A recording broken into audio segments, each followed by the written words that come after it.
My son texted me saying, "Do not come back to the office.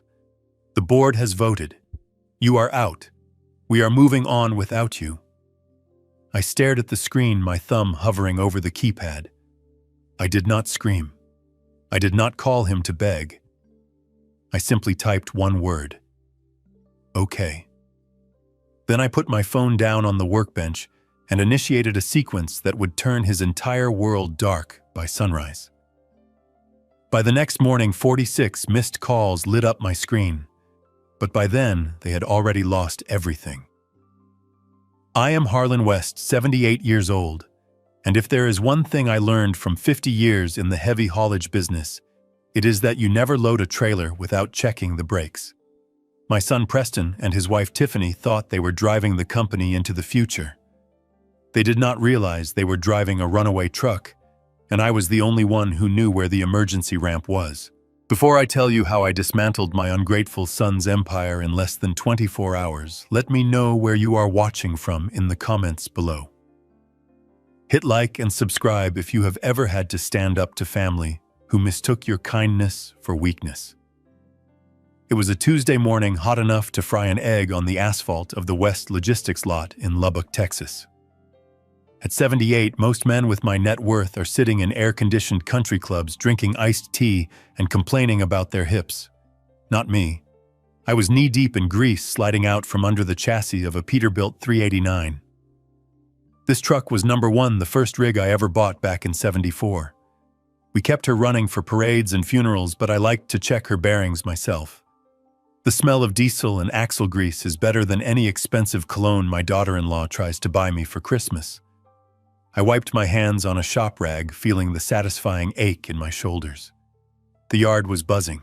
Forklifts were moving pallets, and the rumble of idling engines was music to my ears. I built this. Every square inch of this 20-acre lot, every tire, every contract. I built it while raising Preston alone after his mother Martha passed. I gave that boy everything. Private schools, an MBA from UT Austin, and eventually the title of CEO. I thought I was giving him a legacy. I did not realize I was handing a loaded gun to a child. My phone vibrated on the metal workbench next to a socket wrench. It was an old, rugged flip phone. Preston always made fun of it, telling me I needed a smartphone to keep up with the synergy of the modern world. I flipped it open. The screen was small, pixelated, and bright. The message was from Preston. "Dad, do not come to the office today. The board held an emergency session this morning. Effective immediately, you have been removed as chairman. Security has been notified to escort you off the premises if you try to enter. We are rebranding to a tech-focused model. Your access is revoked. Go home and rest." I read it twice, then a third time. The sounds of the yard seemed to fade away, replaced by a high-pitched ringing in my ears.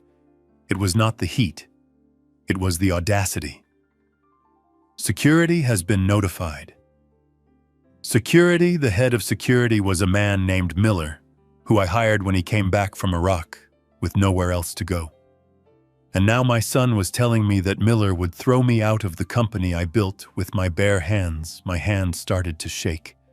It was a subtle tremor at first, rattling the phone against the workbench.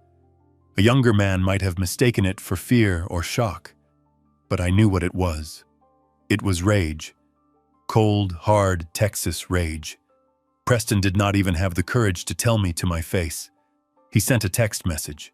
He probably typed it from the safety of his glass-walled office, with Tiffany whispering in his ear about how I was holding them back, how I was an old dinosaur who did not understand blockchain or cloud logistics.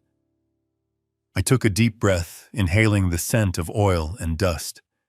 I looked at the keypad. I could have called him. I could have stormed into that office and broken his nose.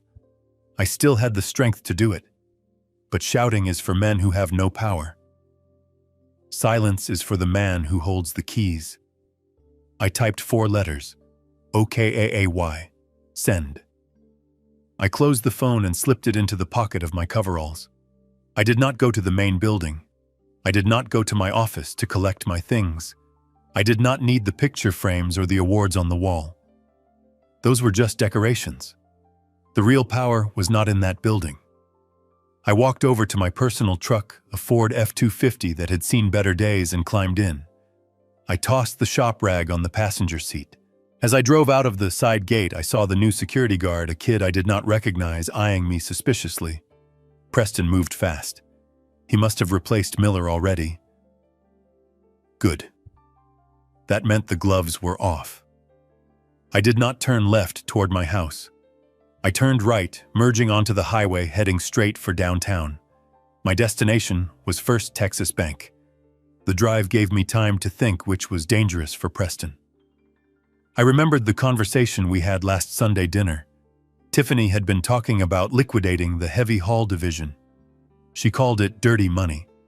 She wanted to pivot to a software as a service model, whatever that meant. She wanted to sell the trucks. My trucks. The trucks that carried steel for bridges, parts for wind turbines, the literal backbone of this state. I told them no. I slammed my hand on the table and told them as long as I breathed. West Logistics hauled heavy. Preston had looked down at his plate, spineless as ever. Tiffany had just smirked. Now I knew why. They had been planning this coup for months. I pulled into the bank parking lot. The heat was radiating off the pavement. I walked into the lobby still wearing my grease-stained coveralls. The young teller at the front looked like he was about to ask me if I was lost, but then Mrs. Higgins, the branch manager, stepped out of her office. "Mr. West," she said, smiling warmly, "we were not expecting you today. Would you like some coffee?" "No, thank you, Sarah," I said, keeping my voice steady. "I just need to access my safety deposit box, number 404. "Of course. Right this way." She led me into the vault. It was cool inside, quiet as a tomb. That was fitting. I was about to bury my son's future in here. She used her master key, and I used mine. She slid the long metal box out and placed it on the table, then respectfully left the room to give me privacy. I sat down and opened the lid. Inside, there was no cash, no gold, no jewelry. Just a single thick manila envelope labeled Omega. I created the Omega file 10 years ago, right after Preston married Tiffany. Call it a father's intuition. I wanted to trust them. I wanted to believe that Preston would grow a backbone, and that Tiffany would learn to love the business, not just the bank account. But I am a man who prepares for the worst-case scenario. In trucking, if you lose your brakes on a downhill grade, you need an emergency plan. This file was my emergency plan. I pulled out the documents. On top was the deed of trust for the land the headquarters sat on. Underneath that were the titles to every single truck in the fleet, 200 of them. And at the very bottom was the original operating agreement of the company, with a clause I had inserted in fine print on page 42, the conduct clause. It stated that the transfer of voting shares to my son was revocable in the event of gross mismanagement or actions deemed harmful to the founder's legacy. Preston thought he owned the company because he had the title of CEO and sat in the big chair. He forgot that a company is just a name. The assets, the land, the machines, the blood and bone of the business, those belonged to a holding company. Harlan Asset Holdings. And Harlan Asset Holdings had one shareholder. Me. I took the papers and placed them in my leather satchel. Then I took my phone out of my pocket one last time. I looked at it. It was still silent. Preston probably thought I was at home crying in my recliner. He probably thought he had won. I popped the back cover off the phone and removed the battery. Then I slid out the small SIM card. This little chip was the only leash they had on me. It was how they tracked me, how they called me when they needed money, how they kept tabs on the old man. I held the SIM card between my thumb and forefinger. I thought about the time Preston was 5 years old and scraped his knee, and I carried him half a mile home. I thought about the time I paid off his college debts. I thought about the betrayal in that text message. I snapped the SIM card in half. It made a sharp, satisfying click. I dropped the pieces into the trash can in the corner of the vault. Silence is the loudest sound in the world when you are about to drop a hammer. I was ghosting them. No phone, no email, no location. As far as they were concerned, Harlan West had disappeared. I walked out of the bank satchel in hand. The sun was high in the sky now. It was a beautiful day for a war. I climbed back into my truck and started the engine. I wasn't going home. I had a meeting to make, and it wasn't with a doctor or a therapist. It was with a man named Henderson, the meanest lawyer in the state of Texas, and the only man I trusted to help me pull the trigger. Preston wanted a tech company, fine. By tomorrow morning, he would have all the technology in the world, but he wouldn't have a single truck to move it or a building to put it in. I put the truck in gear. The Omega Protocol had officially begun. The drive to the headquarters of West Logistics took 20 minutes, but it felt like a lifetime of memories flashing by the window of my Ford F-250. Every mile of asphalt between the bank and the office was a road my trucks had driven 1,000 times. I built that building in 1998. I remembered pouring the concrete for the foundation. I remembered the day we cut the ribbon with Martha standing beside me holding a pair of oversized scissors and laughing as the wind messed up her hair. It was a monument to hard work, to grit, and to the American dream. Now, as I turned into the entrance, it looked like a fortress designed to keep me out. The sign out front had already been changed. The bold blue block letters that simply said West Logistics were gone. In their place was a sleek, minimalist silver logo that looked like a cloud with the words West Tech Global underneath. I gripped the steering wheel so hard my knuckles turned white. They had not just fired me, they were erasing me. I parked my truck in the spot nearest the door. The pavement was painted with the words "Reserved for Founder," but a shiny new Tesla Model S was parked diagonally across it, forcing me to squeeze my beat-up work truck onto the grass. The disrespect was calculated. It was precise. I grabbed my satchel, the one containing the Omega file, and stepped out into the humid Texas air. I was still wearing my grease-stained coveralls. I looked like a mechanic, not the man who owned the deed to the land under my feet. I walked up to the double-glass doors, the ones with the automatic sensors I had installed myself to save on electricity costs. I pulled my keycard from my wallet. It was an old card worn at the edges with a photo of me from 20 years ago. I held it up to the black reader mounted on the wall. Beep. A red light flashed. Access denied. I frowned and wiped the card on my sleeve, thinking it was just a smudge of oil. I held it up again. Beep. Red light. Access denied. Then a sound erupted that made my stomach drop. It was not a polite buzz. It was the security breach siren. A loud oscillating wail that echoed across the entire parking lot. Inside the building, heads popped up over the gray cubicle walls. I saw faces I recognized. There was Brenda from accounting, who I had helped pay for her husband's surgery.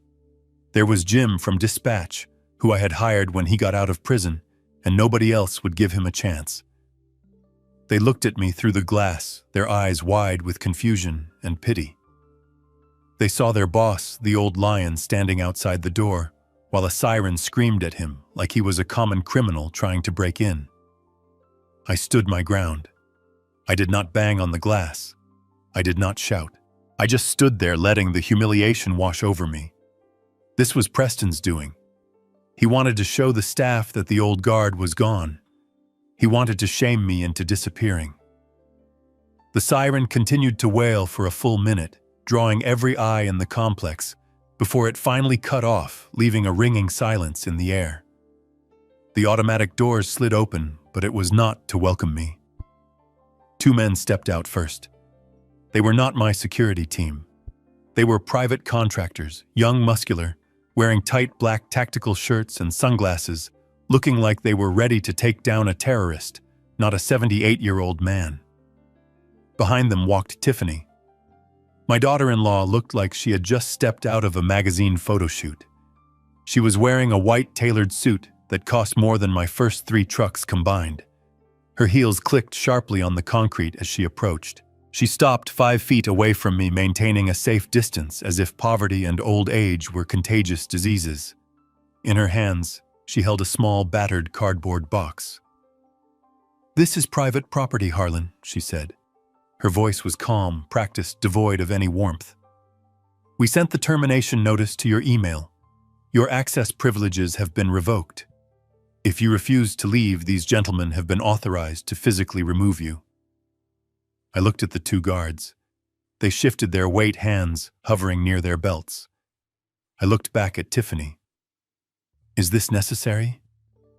"Tiffany," I asked, my voice low.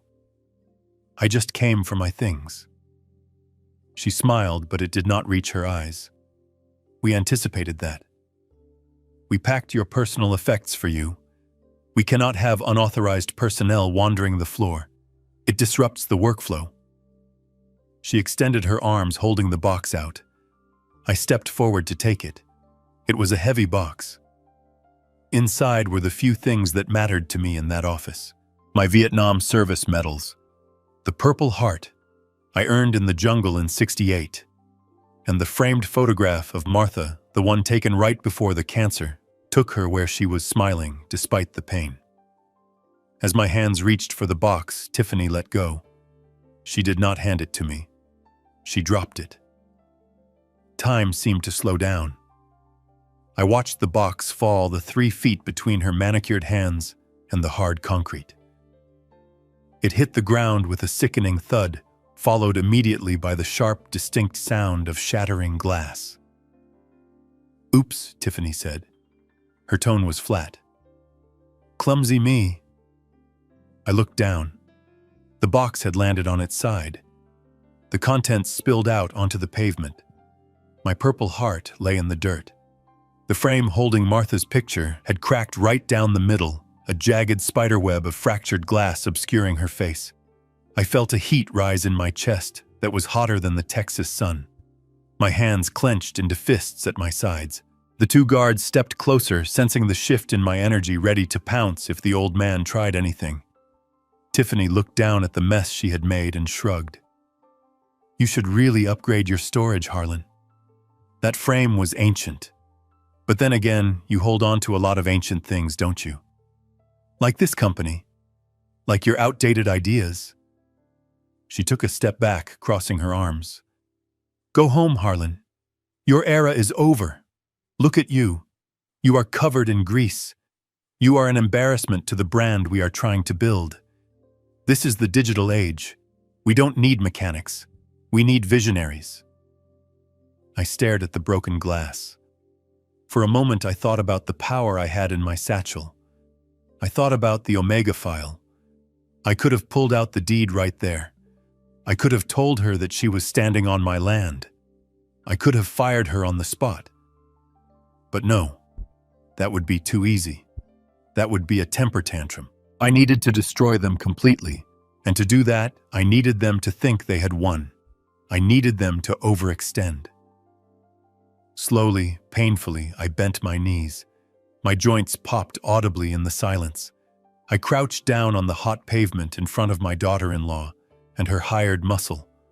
I reached out and picked up the Purple Heart, brushing the dust off the ribbon with my thumb. Then I reached for Martha's picture. A shard of glass sliced into my finger, drawing a bead of blood. I didn't flinch. I let the blood drip onto the pavement. I carefully placed the photo back in the box, along with my other trinkets. I stood up, holding the box against my chest with my grease-stained hands. I looked Tiffany in the eye. She was smirking, checking her notifications on her smartwatch, clearly bored with the interaction. Then movement caught my eye. I looked up past Tiffany, past the guards, to the 2nd floor, to the corner office. My office. The blinds were drawn, but one slat was pulled down.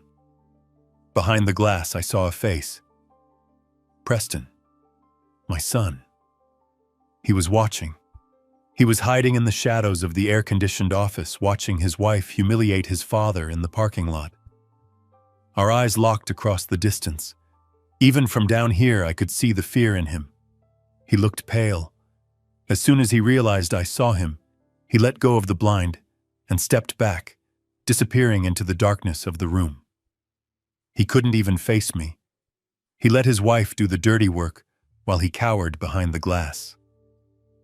That was the moment the last shred of hesitation left my body.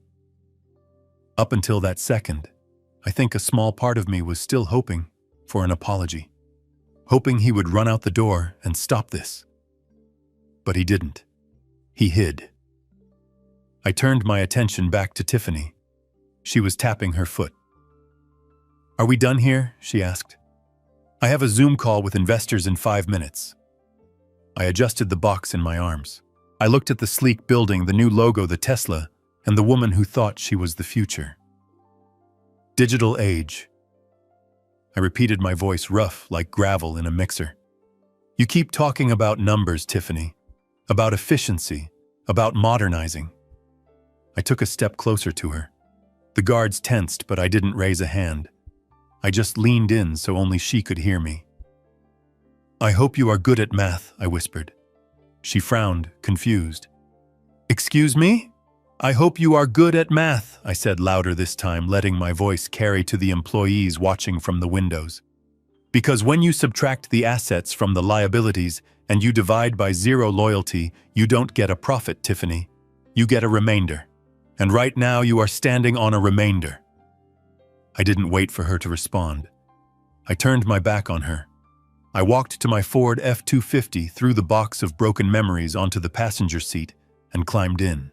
As I started the engine, I saw Tiffany laughing, shaking her head, as if I were a senile old fool mumbling nonsense.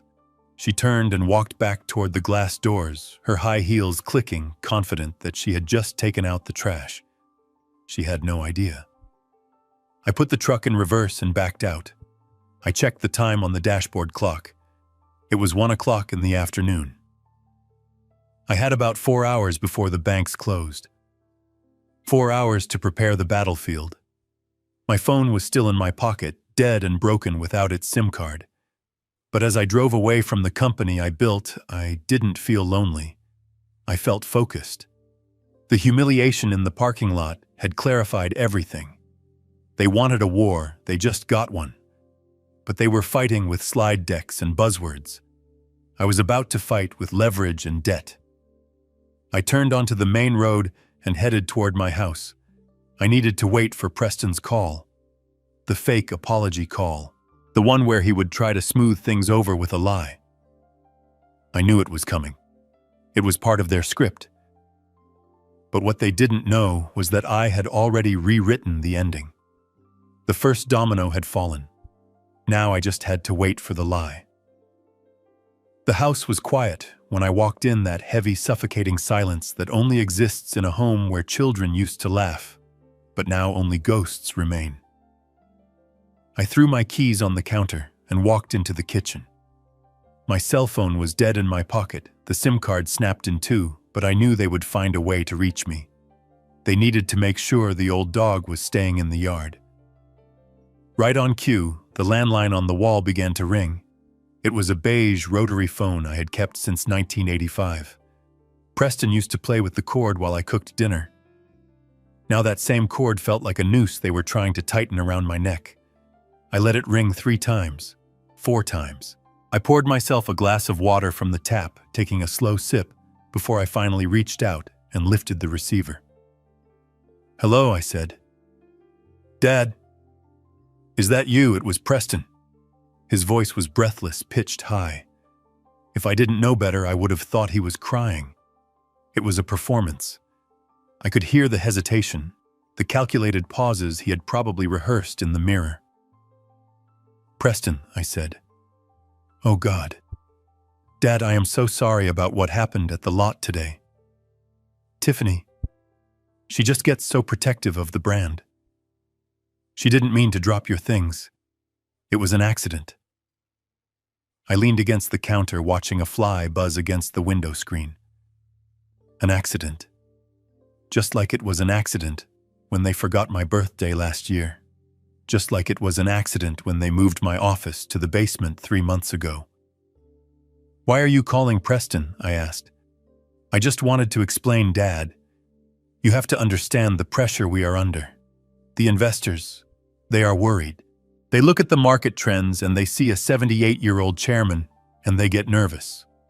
They think the company can't pivot fast enough with you at the helm. It's nothing personal. It's just optics." Optics. That was his favorite word lately. "So you fired me because of optics," I said flatly. "We didn't fire you. We are just transitioning you. Look, Dad, we want you to enjoy your life. You worked so hard. You deserve to rest. Go fishing. Go to that cabin in Montana you always talk about. We are going to take care of you." I waited. I knew the number was coming. The bribe. The board approved a severance package. Preston continued, his voice rushing now, eager to get to the good news. "We are going to set up a monthly stipend for you. $5,000 a month, Dad. Tax-free. You won't have to lift a finger. Just sign the non-disclosure agreement and the non-compete, and the money starts flowing tomorrow." I closed my eyes. $5,000. West Logistics did $80 million in revenue last year. The heavy haul division, alone the one I managed personally, brought in $40 million of that pure profit. I had drivers who made more than $5,000 a month. And here was my son, the boy I taught to ride a bike, offering me an allowance like I was a teenager mowing lawns. $5,000, I repeated. "It is a generous offer," Dad Preston said, and for the first time a sharp edge of impatience cut through his fake sympathy. "Most retired founders don't get half that. Consider it a thank you for your service. A thank you for my service. Like I was a discharged soldier being sent home with a pat on the back." "I will think about it," I said. "Good. That is good. Just stay home, okay? Don't come back to the office. It just upsets the staff. We will courier the papers over for you to sign. Love you, Dad." The line went dead. I hung up the phone. I stood there for a long time, gripping the edge of the counter until my knuckles turned white. $5,000 a month. The math didn't add up. I am not a forensic accountant, but I know money. I know that if a company is making $80 million a year, you don't offer the founder, who still owns the majority of the voting trust, a measly $60,000 a year to go away. You offer him a buyout. You offer him millions to surrender his shares. You offer him a golden parachute. Unless you don't have the money. A chill went down my spine that had nothing to do with the air conditioning. If they were lowballing me this hard, it wasn't just disrespect. It was desperation. They were trying to buy me off cheap because they couldn't afford to pay me what I was worth. Where was the money? I left the kitchen and walked down the hall to my study. This was my sanctuary. Dark wood paneling, bookshelves filled with technical manuals and maps of the interstate highway system. On the heavy oak desk sat my computer. It wasn't a sleek laptop like the one Preston used. It was a custom-built tower with 3 monitors, a machine I used to track the fleet and monitor fuel costs. I sat down in my leather chair and woke the machine up. The screens hummed to life. I cracked my knuckles and navigated to the company's remote login portal. I typed in my username, HWestAdmin. I typed in my password, one I had used for 10 years. Access denied. I tried again. Maybe my finger slipped. Access denied. User account has been disabled. Contact system administrator. I stared at the red letters. They hadn't just fired me. They had locked me out of the digital infrastructure. They thought that by changing a password, they could blind me. They thought that because they bought new servers and installed new software, I was helpless. But they forgot one thing. They forgot who laid the cables. Back in '98, when we built the headquarters, I didn't trust the cloud. I didn't trust third-party vendors. I insisted on having a hardline physical server room in the basement. And because I wanted to be able to check on the building during storms or power outages, I had the technicians install a hard-wired backdoor. It wasn't a software vulnerability. It was a static IP address, a direct line to the security subsystem that bypassed the main network entirely. It was designed for maintenance raw and ugly, a command line interface that looked like something from the Cold War. Preston didn't know about it. Tiffany definitely didn't know about it. To them, if it wasn't an app on their phone, it didn't exist. I opened the command prompt. The black box appeared on the screen, a blinking white cursor waiting for orders. I typed in the IP address. 192.168.4. Connecting. A prompt appeared asking for a root key. This wasn't a password you could change from a dashboard. This was a 16-digit hex code that was physically etched onto the motherboard of the server. I had it memorized. I typed the code. Access granted. System security and surveillance subsystem alpha. I didn't smile. I didn't have time to celebrate. I navigated through the directories, my fingers flying across the mechanical keyboard. I wasn't looking for spreadsheets yet. I was looking for eyes. I accessed the camera feed. Camera 1 lobby. Empty. Camera 2 parking lot. My grease stain was still there. Camera 3 boardroom. I hit enter. The center monitor flickered gray static washing over it for a second before the image resolved into sharp, high-definition color. The boardroom. The place where I had negotiated contracts that built this town. And there they were. Preston was sitting at the head of the table, my seat. He had his head in his hands. Tiffany was pacing back and forth, holding a glass of what looked like scotch. There were papers scattered everywhere. I turned up the volume. The audio feed from the omnidirectional microphone in the center of the table crackled to life. Told you he would take the deal, Preston was saying. His voice muffled. He is old. He is tired. 5,000 is a lot of money to him. He better take it, Tiffany snapped. She stopped pacing and slammed her hand on the table. Because we need his signature on that release form by Friday. If we don't have clear title to the shares, the merger with Red Rock won't go through. Red Rock. The name hit me like a physical blow. Red Rock Transport was our biggest competitor. They were a predatory firm known for stripping assets, firing drivers, and cutting corners on safety. I had spent 20 years fighting them, keeping them out of our territory. And now my daughter-in-law was talking about a merger. But we can't merge yet, Preston whined. The audit, Tiff. The missing funds. If the Red Rock accountants see the books for the Nexus project. Shut up, Tiffany hissed, looking at the door as if she expected someone to burst in. They won't see the books. That is why we are moving the cash reserves to the holding company in Delaware. By the time due diligence starts, Nexus Tech will look like a legitimate R&D expense. We just need to clear the accounts before the bank snapshot at midnight. I leaned closer to the screen. Cash reserves. Moving to Delaware. They weren't merging. They were looting. They were going to drain the company dry, sell the empty husk to Red Rock, and leave me the employees and the creditors holding the bag. That was why they offered me $5,000. They needed me to sign away my rights, so I couldn't sue them when the ship went down. I checked the time on my computer. It was 3:30 in the afternoon. Preston mentioned the bank snapshot at midnight. That meant I had less than 9 hours. I minimized the camera window but kept the audio running in the background. I opened a new terminal window. I needed to see exactly how much they were moving. I needed to see the bleeding.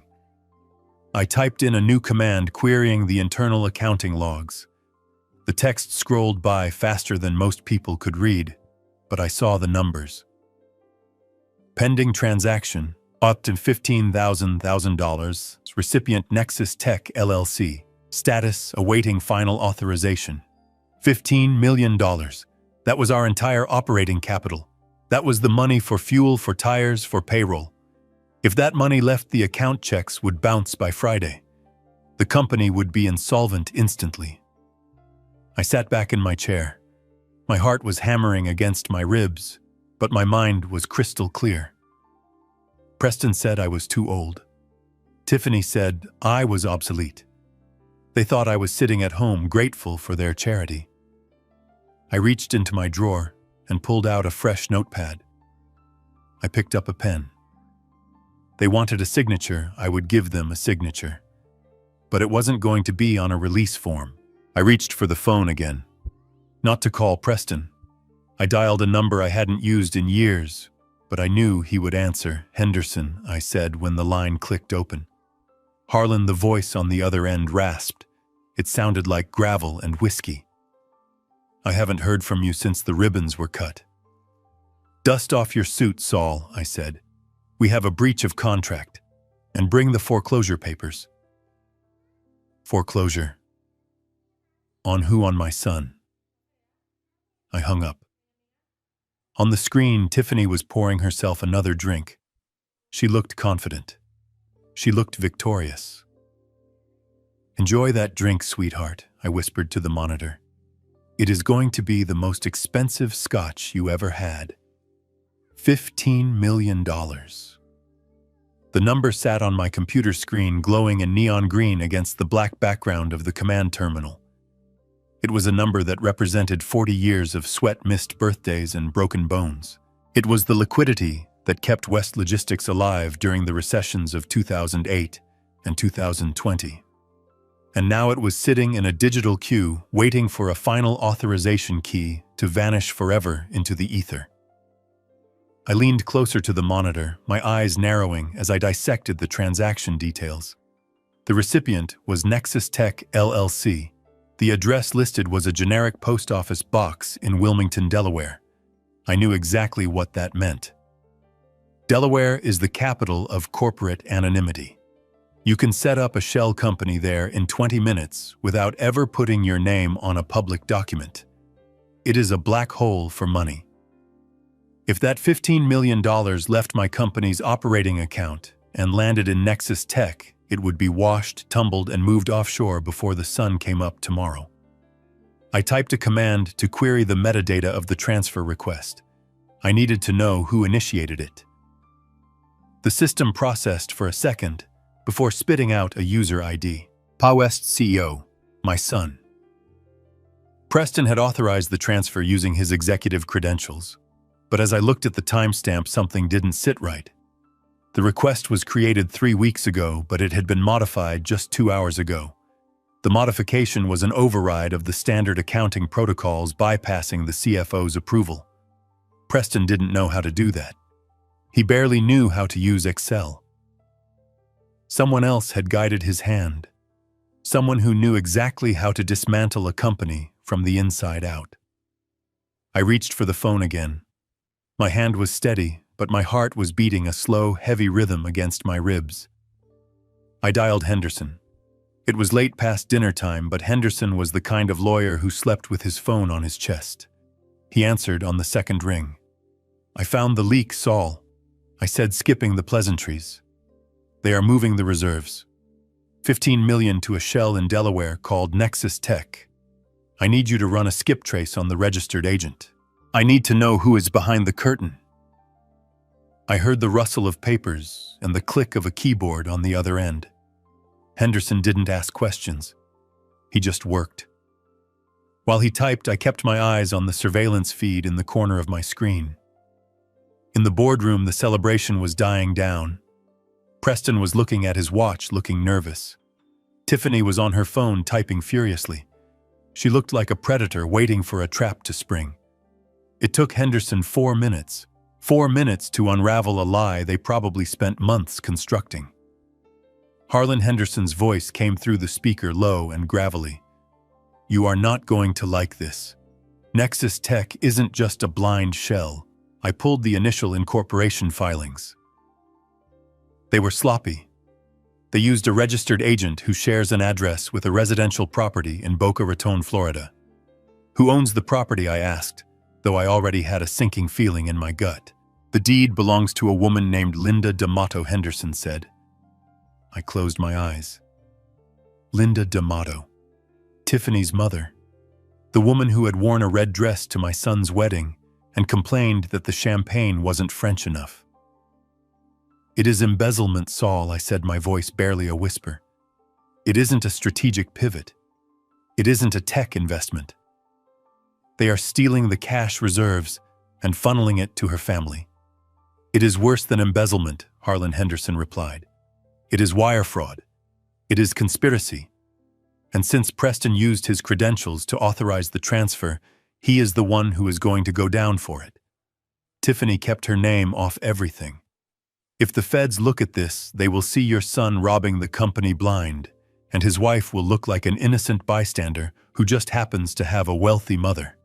Silence hung heavy on the line. I looked at the screen again. I looked at Preston. He was sitting there, spinning a pen between his fingers, completely oblivious. He thought he was making a business deal. He thought he was proving himself to me. He didn't realize he was digging his own grave, and his wife was the one handing him the shovel. Can we stop it? I asked. Legally. Not quickly enough, Henderson said. We can file an emergency injunction, but that takes time. By the time a judge signs the order, that money will be in the Cayman Islands. Unless you have another way. I have another way, I said. I will call you back.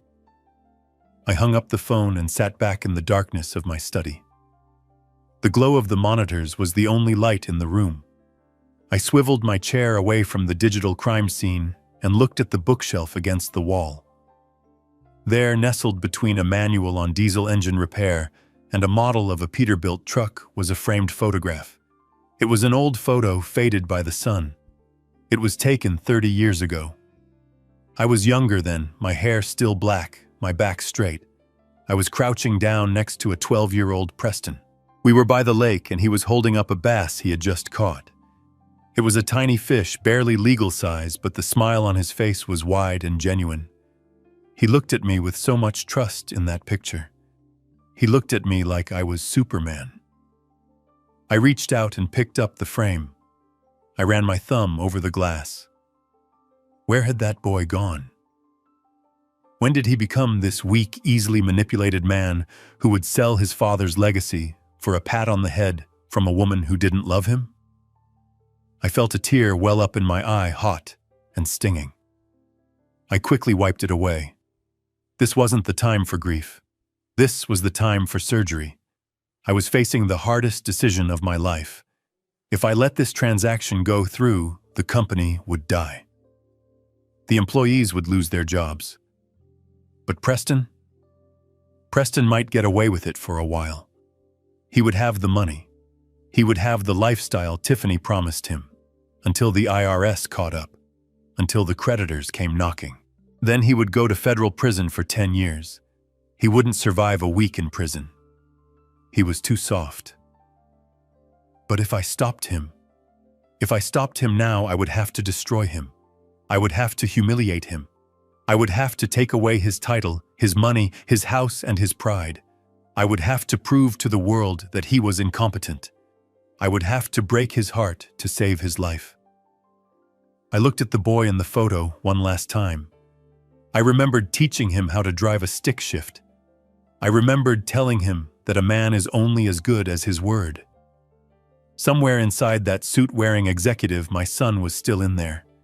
He was just buried under layers of greed and manipulation. I have to kill the executive to save the son, I whispered to the empty room. It was a brutal logic, the kind of logic you learn when you are hauling 80,000 pounds of steel down an icy mountain pass. Sometimes you have to steer into the skid to save the truck. Sometimes you have to cause a crash to prevent a disaster. I set the photo down. The sentimentality evaporated, replaced by a cold, hard resolve. I wasn't just a father anymore. I was the chairman. And I had a duty to the 200 families that relied on West Logistics for their paychecks. I wouldn't let Tiffany and her mother turn my life's work into a retirement fund for grifters. I turned back to the computer. The cursor was still blinking next to the $15 million figure. I opened the banking portal. I didn't have the authority to cancel the transaction directly. Preston had revoked my admin privileges on the account. But I didn't need to cancel the transaction. I just needed to make sure there was no road for the money to travel on. I pulled the master lease agreement from my digital files. The clause I had mentioned to Henderson.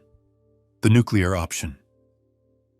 Harlan Asset Holdings owns the physical collateral, I muttered to myself, reciting the legal text I had memorized. In the event of unauthorized financial restructuring, the guarantor reserves the right to freeze all associated credit lines and seize physical assets to secure the debt. I was the guarantor. I wasn't going to sue them. I was going to foreclose on them.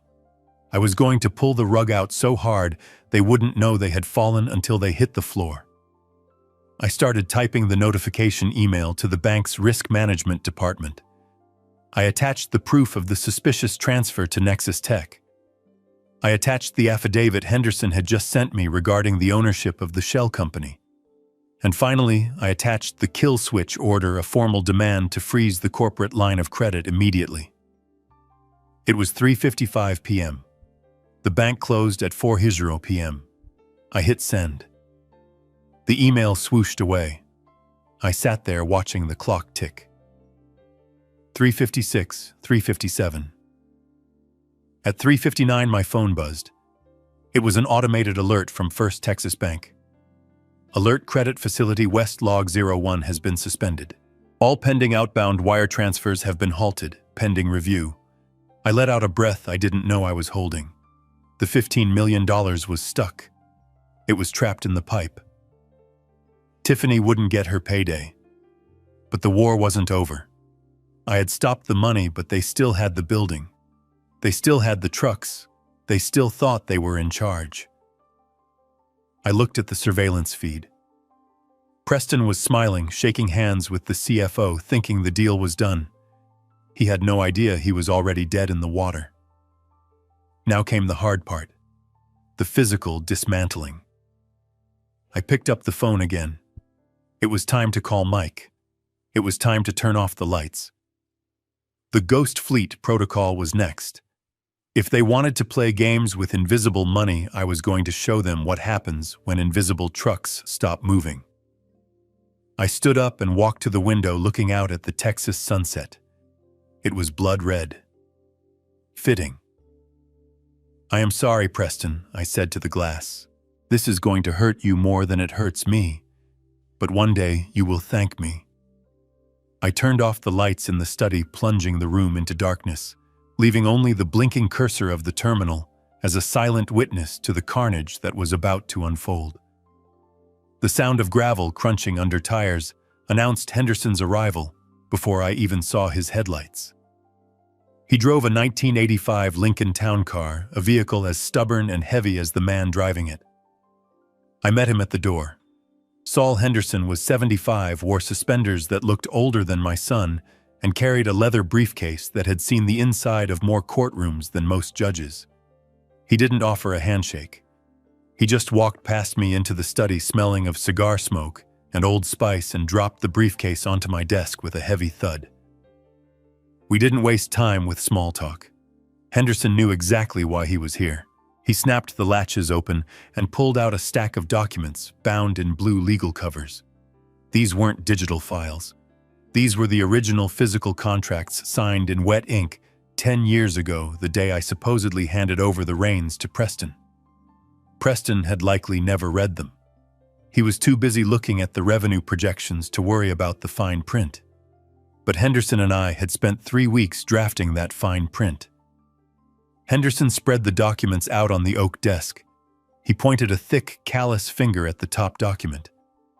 It was the master lease agreement. This was the trapdoor Preston didn't know he was standing on. See, my son was the CEO of West Logistics, the operating company. West Logistics hired the drivers, managed the contracts, and collected the shipping fees. But West Logistics didn't own anything tangible. It didn't own the headquarters building. It didn't own the maintenance bays. And most importantly, it didn't own a single one of the 200 Peterbilt tractors sitting in the yard. All of those assets belonged to Harlan Asset Holdings. and Harlan Asset Holdings was a completely separate entity, one that I owned 100%. Henderson tapped the paper. Clause 14, Section C. He grunted. Read it out loud, Harlan. It sounds like poetry. I put on my reading glasses and leaned in. The text was dense, written in the dry language of corporate law, but to me it read like a declaration of war. It stated that the lease for all physical assets, including real estate and rolling stock, was contingent upon the continued employment and executive authority of the guarantor. The guarantor was me. It means, Henderson said, leaning back in my leather chair, that the moment they voted you out of the chairmanship, they violated the lease. West Logistics is currently occupying your building and driving your trucks illegally.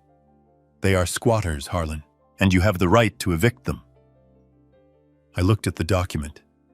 It was ruthless. It was brilliant. Preston thought he had fired me from my own company. He didn't realize that without me, his company was just a ghost. It was a software program with no hardware to run on.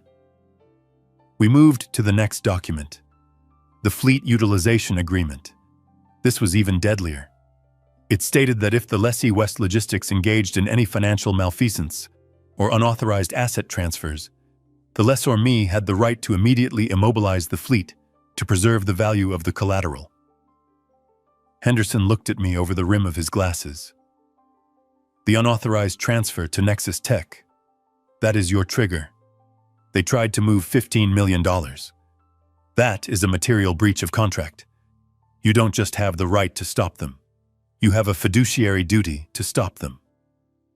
I nodded slowly. The weight of what I was about to do settled on my shoulders. I wasn't just stopping a bank transfer. I was pulling the plug on the entire operation. I was about to strand millions of dollars of freight on highways across America. I was about to cause chaos. But as I looked at the papers, I remembered the sound of the glass breaking in the parking lot. I remembered Tiffany's smirk. I remembered Preston hiding in the window. Let's write it, I said. I pulled the keyboard closer. Henderson dictated, and I typed. We didn't use legal jargon meant to confuse. We used clear, sharp language meant to cut. To the Board of Directors of West Logistics, the letter began.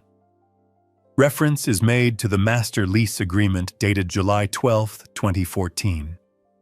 Notice is hereby given that due to the removal of Harlan West as chairman and the subsequent attempted unauthorized transfer of capital reserves to Nexus Tech LLC, you are in immediate default.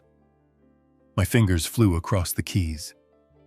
Every word felt like a nail being driven into a coffin. Pursuant to Clause 14, the lease for the property located at 400 Industrial Way is terminated effective immediately. You are ordered to vacate the premises. Furthermore, pursuant to the Fleet Utilization Agreement, all rights to operate the rolling stock are revoked.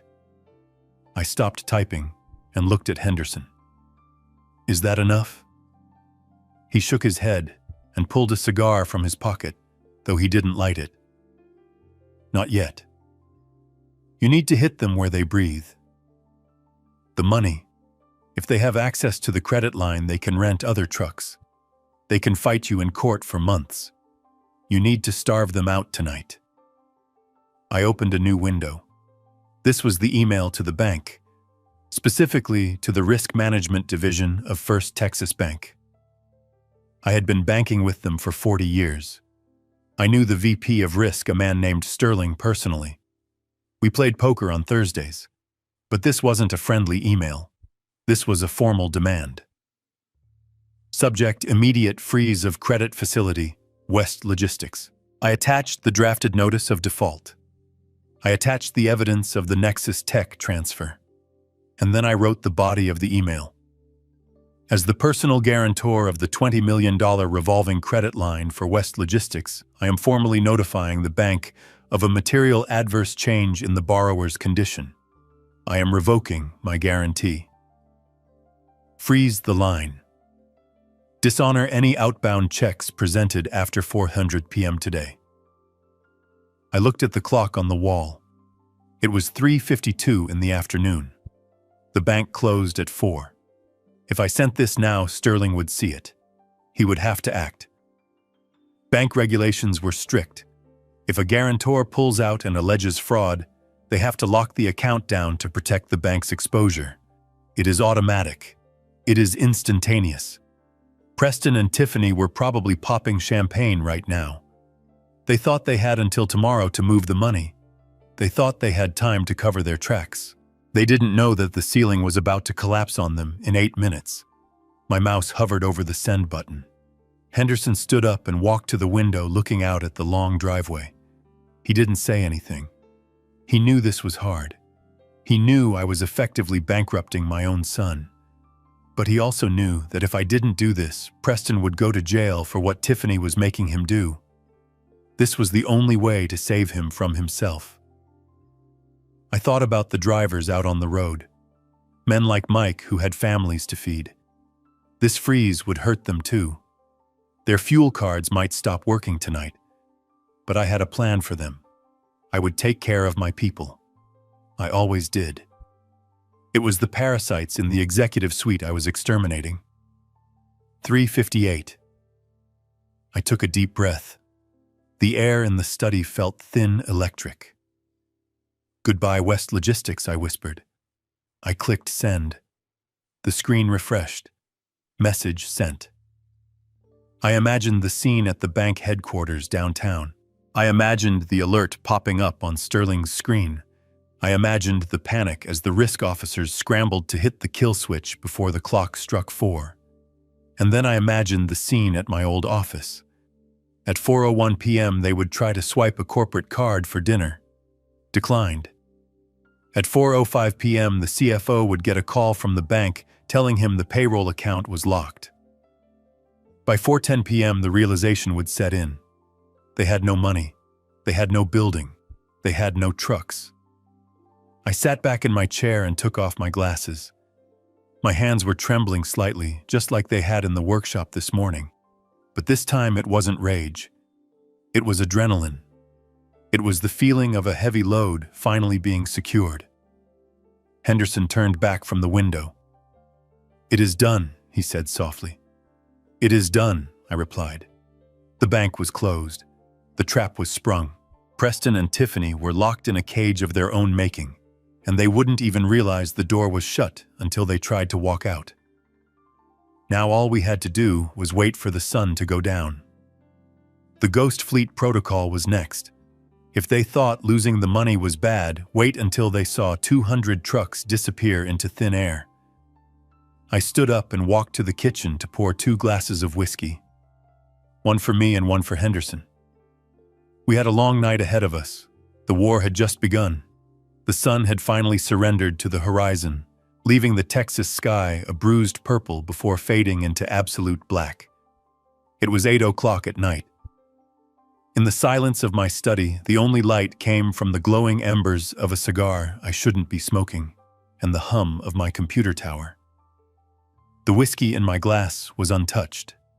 I needed a clear head for what came next. The bank freeze was the jab, a quick strike to the nose to stun them. But this next move, this was the uppercut. I picked up my burner phone, a cheap plastic device I had bought at a gas station on the way home. I dialed a number I knew by heart. It rang once. "Yeah, boss." The voice on the other end was deep, raspy, and sounded like it had been gargling gravel. It belonged to Mike Rodriguez, known in the yards as Mike the Bull. He was a former Marine gunnery sergeant who had done 3 tours in Fallujah before coming home to find that the country he fought for didn't have much use for a man with his specific set of skills. I hired him 15 years ago as a mechanic. Now he managed the entire fleet. He was the kind of man who didn't care about stock prices or quarterly projections. He cared about respect, and Preston had never given him any. "Are you in position, Mike?" I asked. "I am at the dispatch hub," Mike replied. "The night shift is on. The boards are green. Everyone is rolling." I took a breath. I looked at the map on my screen, the one showing 200 green dots moving across the arteries of America. Each dot was a truck. Each truck was a livelihood. "It is time," I said. "Execute Protocol 66. There was a pause on the line. A heavy silence. Mike knew what this meant. We had discussed this scenario years ago over beers back when I first started worrying about Preston's weakness. We called it the Ghost Fleet option. It was the nuclear deterrent. "You are sure?" Harlan Mike asked softly. "Once we do this, there is no turning back.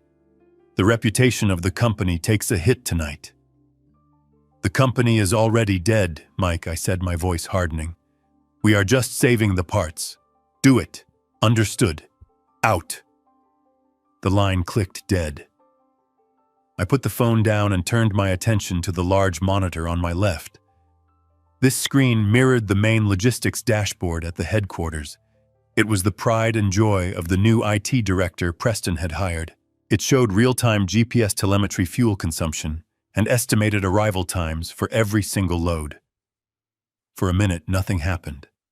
The green dots kept moving along Interstate 10 up the I-35 corridor and across the long, lonely stretches of West Texas. Then the first domino fell. A dot near El Paso blinked once, then turned gray, then black, then another one outside of Dallas, then 3 more in the Panhandle.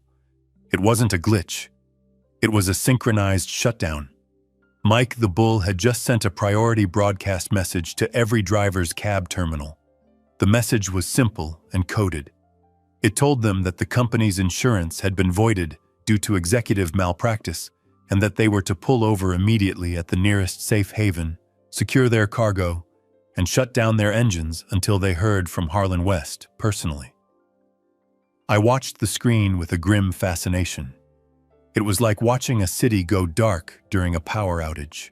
The map, which was usually alive with the pulse of commerce, was dying. 10 trucks stopped, then 50, then 100. The telemetry data started flatlining. Speed dropped to 0. RPMs dropped to 0. Ignition status changed to off. Out on the road, I knew exactly what was happening. 200 men and women loyal to the paycheck, but more loyal to the man who signed it, were pulling their massive 18-wheelers onto shoulders into rest stops and into truck stop parking lots. They were turning keys. They were locking doors. They were climbing into their sleeper berths and closing the curtains. In the span of 12 minutes, the entire fleet of West Logistics ceased to exist as a moving entity. We were ghosting the system. I shifted my gaze to the internal camera feed of the operations room at the headquarters. The reaction was delayed, which was typical for people who stared at spreadsheets instead of reality. It started with a frown from a junior dispatcher. He tapped his screen, looked confused, and refreshed the page. Then he stood up and looked over his cubicle wall at his neighbor. "Hey, did you just lose the signal on Unit 402? He asked. "Yeah, I lost 402 and 405, the neighbor replied. System glitch. Then the phone started ringing. It wasn't the drivers calling. The drivers knew the drill. It was the customers. The first call came from a construction manager in Austin waiting for steel beams. Then a warehouse manager in Oklahoma City waiting for parts. The dispatchers picked up the phones, their faces pale. "Sir, the driver isn't answering the radio." I heard one dispatcher say on the audio feed, "I show him stopped, but I can't get a status update." Then the door to the operations room burst open. Preston and Tiffany stormed in. They looked disheveled. They had probably just finished screaming at the bank about the frozen accounts, and now they were walking into a burning building. "Why are the phones ringing off the hook?" Tiffany shrieked. She wasn't wearing her jacket anymore. Her hair was a mess. Mr. West, the shift supervisor, stammered, looking at Preston. "We have a situation. We are losing telemetry on the fleet." "What do you mean, losing?" Preston asked, his voice cracking. "Is it a server crash?" "No, sir. The signals are active. The trucks are just stopping. All of them." Preston rushed to the main wall of monitors. He stared at the sea of black dots. His eyes went wide. He grabbed a headset from the nearest desk. "Driver Unit 319, this is CEO Preston West," he shouted into the mic. Report status immediately. Why are you stopped? Silence. Just the crackle of static. He tried another channel. Unit 550 acknowledge. This is an emergency nothing. He didn't understand. He thought he was the boss. He didn't realize that in the world of trucking, the boss is the guy who ensures the paycheck clears and the tires don't blow. To those drivers, Preston was just a suit who cut their dental benefits last year. They weren't going to answer him. Tiffany pushed him aside and started typing furiously on the master console. She was trying to use the remote override, a feature that allowed the office to unlock doors or restart engines remotely in case of lost keys. I watched her fingers fly across the keyboard. She hit enter. On my screen, I saw the command come through, and I saw the system reject it. A large red dialog box popped up on the main wall in the operations room, visible to everyone. Access denied. Error code Omega override. Authorization required chairman level. Tiffany stared at the screen. She hit the keys again. Access denied. Contact asset owner. She spun around, her eyes wild, scanning the room as if I were hiding under a desk. She grabbed the supervisor by the collar. Who controls the root access? She screamed. Who locked the system? The supervisor was shaking. I don't know, ma'am. The system says asset owner. That is the holding company. Preston slumped against the wall. He slid down until he was sitting on the floor, his expensive suit gathering dust. He looked at the black screen. He finally understood. It's Dad, he whispered. Tiffany whipped around. What? It's Dad! Preston said louder, a hysterical giggle escaping his throat. He owns the trucks, Tiff. We lease them. He just revoked the lease. The phones were deafening now. It was a cacophony of ringtones. Every major client in the Southwest was calling to demand to know why their cargo was sitting on the side of the road. Contracts worth millions were being breached every second. Penalties were racking up faster than a slot machine. I watched Tiffany realize the magnitude of her mistake. She looked at the red error message. She looked at her husband on the floor. She looked at the phone in her hand. She knew she had to call me. She knew I was the only one who could turn the lights back on. I sat back in my chair and took a sip of the whiskey. It tasted smooth. The burn was gone. Let it ring, I said to the empty room. I wasn't going to answer. Not yet. They needed to sweat. They needed to feel the heat of the fire they had started. They needed to explain to Amazon and General Electric why West Logistics was ghosting them. I watched the chaos unfold for another hour. I saw employees walk out. I saw the IT director throw his badge on the desk and leave. I saw the empire of cards collapsing in real time. At 9:30, I finally closed the laptop. The show was over. The point was made. I stood up and stretched. My back ached, but it was a good ache. The ache of a hard day's work. Tomorrow would be the cleanup. Tomorrow would be the police. Tomorrow would be the rebuilding. But tonight, the highways were quiet. And for the first time in 3 years, I slept like a baby, knowing that my ghost fleet was standing guard, silent sentinels in the dark, waiting for their true commander to give the order. I woke up at 5 in the morning, just like I have every day for the last 50 years. There is a specific kind of silence that happens before the sun comes up. It is heavy and cool, and it smells like dew on the grass. Usually my mind would be racing with logistics at this hour. I would be thinking about fuel prices in the Midwest, or a driver stuck in a snowstorm in Colorado. But this morning my mind was completely empty. It was the peaceful emptiness of a man who had finally put down a heavy load. I walked into the kitchen, the floorboards creaking familiarly under my feet. I didn't turn on the overhead lights. I liked the gray pre-dawn gloom. I filled the percolator with water and spooned in the coffee grounds. Dark roast, strong enough to strip paint, I listened to the rhythmic bubbling as the machine came to life, a sound that had been the soundtrack to my life since before Preston was born.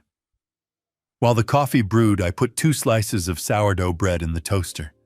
I buttered them while they were still hot, watching the butter melt into the golden crust. It was a simple breakfast. A poor man's breakfast, Tiffany would call it.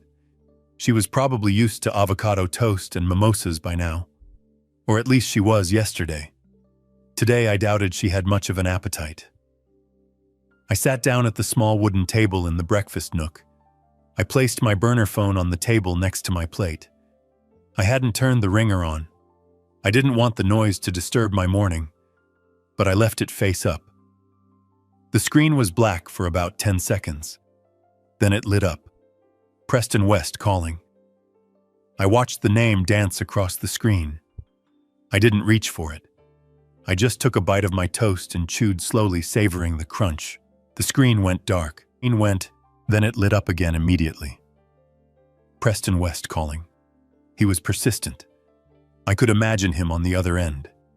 He probably hadn't slept. He was likely sitting in that glass office tie, undone hair wild, surrounded by cold coffee cups and screaming telephones. He was probably staring at a dashboard full of red error messages, praying that his old man would finally pick up and tell him it was all just a bad dream. But it wasn't a dream.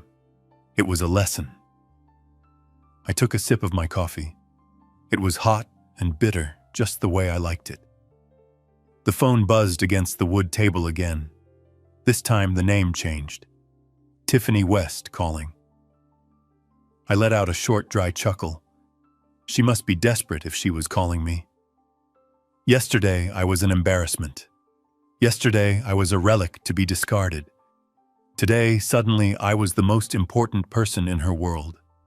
She wasn't calling to apologize. I knew that.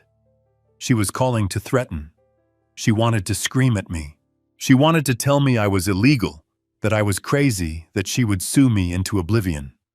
She didn't realize that you can't sue a man who holds the mortgage on your existence. I watched the call go to voicemail. Then came a number I didn't have saved in the burner phone, but I recognized the area code. It was the Dallas exchange for the corporate headquarters of First Texas Bank. That would be Sterling, or maybe his boss. They would be frantic. A frozen credit line on a company the size of West Logistics wasn't just a business problem, it was a compliance nightmare. They needed the guarantor to sign off on a release. They needed me to say it was a mistake. They called 3 times in a row. I just buttered another piece of toast. By the time the sun actually broke over the horizon, painting the kitchen in a wash of pale orange light, the notification counter on the lock screen had climbed steadily. 10 missed calls, 20, 35. At 46 missed calls, the phone finally stopped buzzing for a moment. It just sat there glowing with the evidence of their panic. 46 times they had reached out into the void, and 46 times the void had answered with silence. I wondered if Preston remembered the times I called him when he was in college. Just to say hello, just to ask how his classes were going. He would send me to voicemail for weeks claiming he was too busy studying. He wasn't studying. He was partying on my dime. Now he knew what it felt like to be ignored. I finished my coffee and carried the cup to the sink. I washed it and placed it in the drying rack. Order, discipline. These were things Preston never learned. I walked into the living room and sat in my recliner. I picked up the remote and turned on the television. I didn't go to the cartoons or the Weather Channel. I tuned in to the National Financial News Network. Usually at this hour, they were talking about tech stocks or oil prices. But today, the ticker at the bottom of the screen caught my eye immediately. West Logistics operations halted, missing fleet, fraud allegations. I turned up the volume. A young woman in a sharp blazer was standing in front of a green screen showing a stock chart that looked like a cliff face. The line was plummeting straight down. Breaking news this morning from the transportation sector, the anchor said, her voice serious and urgent. West Logistics, one of the largest heavy haul carriers in the Southwest, has effectively ceased operations overnight. Reports are coming in that over 200 of their trucks have simply vanished from the roads, parked in undisclosed locations, by drivers who are refusing to communicate with dispatch.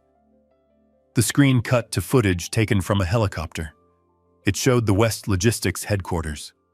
The parking lot was empty of trucks. There were news vans parked on the grass where my Ford usually sat. But that is not all, the anchor continued. Sources close to the situation tell us that the company's credit facilities were frozen late yesterday afternoon following allegations of executive misconduct. Rumors are swirling about a massive embezzlement scheme involving the transfer of corporate reserves to a shell company in Delaware. I leaned back in my chair. Executive misconduct. Embezzlement. Those were heavy words. Words that stuck to you. Words that ruined careers. The camera cut back to the studio. We reached out to CEO Preston West for comment, but have received no response, the anchor said. However, industry analysts are saying that without its fleet moving, the company is bleeding approximately $200,000 an hour in penalties and lost revenue. If the trucks do not move by noon, West Logistics could be facing insolvency by the end of the business day. I looked at the clock on the wall. It was 7:15. They had 5 hours before total collapse. I saw a picture of Preston flash on the screen. It was his official headshot, the one where he looked confident and smug. Now that face was being plastered next to the words fraud and collapse. I felt a twinge of pain in my chest. No father wants to see his son destroyed on national television. I remembered holding him when he was a baby, promising to protect him. But then I remembered the text message, "Do not come back." I was protecting him. I was protecting him from a life of being Tiffany's puppet. I was stripping him down to the studs so he could maybe, just maybe, rebuild himself into a real man. The news anchor started talking about the impact on the supply chain, about factories shutting down because parts weren't arriving. "This is a ghost fleet situation," an expert commentator said on the screen. "It is unprecedented. It appears the owner of the assets, a holding company controlled by the founder Harlan West, has triggered a nuclear option in the lease agreements. This is not a business failure. This is a deliberate shutdown. They were figuring it out." I picked up the remote and muted the TV. The silence rushed back into the room, but it was different now. It wasn't empty. It was charged with the energy of a storm that had finally made landfall. I stood up and walked to the window. My driveway was empty, but I knew that wouldn't last long. They would come here. They had no choice. They couldn't call the police on me because I hadn't broken any laws. They couldn't sue me because they had no money for lawyers. Their only option was to come to my door and beg. I looked at my reflection in the glass. I looked old. My face was lined, my hair was white, but my eyes were clear. "Let them come," I said softly. I went back to the kitchen and poured myself a second cup of coffee. I checked the phone one more time. 47 missed calls. The latest one was from Henderson. I picked up the phone and dialed him back. He answered on the first ring. "Did you see the news?" Henderson asked. "I am watching it now," I said. "The bank just called my office," Henderson said, sounding tired but satisfied. "They are freaking out, Harlan. They want a meeting. They are talking about appointing a receiver to take over the company to protect their loan." "Tell them to wait," I said. "Wait for what? For the rats to abandon the ship," I said. "Preston and Tiffany are on their way here. I can feel it." "You want me to come over?" Henderson asked. "No," I said. "This is a family meeting. I need to look them in the eye without a lawyer present. I need to see if there is anything left of my son worth saving." "Be careful," Harlan Henderson warned. "Desperate people do dangerous things." "I know," I said. "I am counting on it." I hung up the phone. I took my coffee and walked to the front porch. I sat on the swing that I had built with my own hands 30 years ago. I watched the road. I listened to the birds singing in the oak trees. It was a beautiful morning. 10 minutes later, I saw the dust cloud rising in the distance. A car was speeding down the dirt road toward my house. It was moving too fast, swerving slightly. It was the Tesla. "Here we go," I whispered. I didn't stand up. I didn't put down my coffee. I just sat there and swung gently back and forth, waiting for the children to come home and face the music. The Tesla skidded to a halt on the gravel driveway, kicking up a cloud of dust that settled on the hood of my truck. I didn't get up from the porch swing. I just took another sip of my coffee, feeling the ceramic mug warm against my calloused palms. The driver's door flew open before the car had even fully stopped rocking. Preston stumbled out. He looked like a man who had been dragged behind a horse for 5 miles. His tie was missing, his shirt was unbuttoned at the collar, revealing a sheen of sweat, and his eyes were bloodshot and wild. He didn't look like a CEO. He looked like a frightened child who had broken a vase and was waiting for the belt. Tiffany exited the passenger side a moment later. She wasn't stumbling. She was marching. Her pristine white suit from yesterday was wrinkled, and her makeup was smudged, but the rage radiating off her was hotter than the Texas sun. She slammed the door so hard I thought the window might crack. She pointed a manicured finger at me as she stormed up the walkway, her heels sinking into the dirt with every step. "You!" she screamed, her voice cracking with hysteria. "You crazy old man! Undo it! Undo it right now!" Preston ran to catch up with her, grabbing her arm, but she shook him off. They stopped at the bottom of the porch steps, panting. I looked down at them. It was a pathetic sight. 2 people who thought they owned the world yesterday were now standing in my front yard, begging for their lives. "Hi, son," I said calmly. "You look tired." "Don't you dare play the concerned father," Tiffany shrieked. She looked ready to charge up the stairs and attack me. "Do you have any idea what you have done? The bank accounts are frozen. The trucks are gone. The stock is trading at pennies. You have destroyed everything. You have ruined us." "I ruined nothing," I said, setting my coffee cup down on the small table beside the swing. "I simply took back what was mine. You were the ones who decided to play games with assets you didn't own." "Dad." "Please," Preston pleaded, his voice trembling. "It is not a game. We are facing jail time. The SEC is calling. The FBI is asking questions. You have to call the bank. You have to tell them it was a misunderstanding. If you don't unfreeze the credit line by noon, they are going to seize the house. Our house, Dad. Where your grandchildren sleep." "We don't have children, Preston," I reminded him gently. "And that house belongs to the company, just like everything else." He flinched, as if I had slapped him. It was true.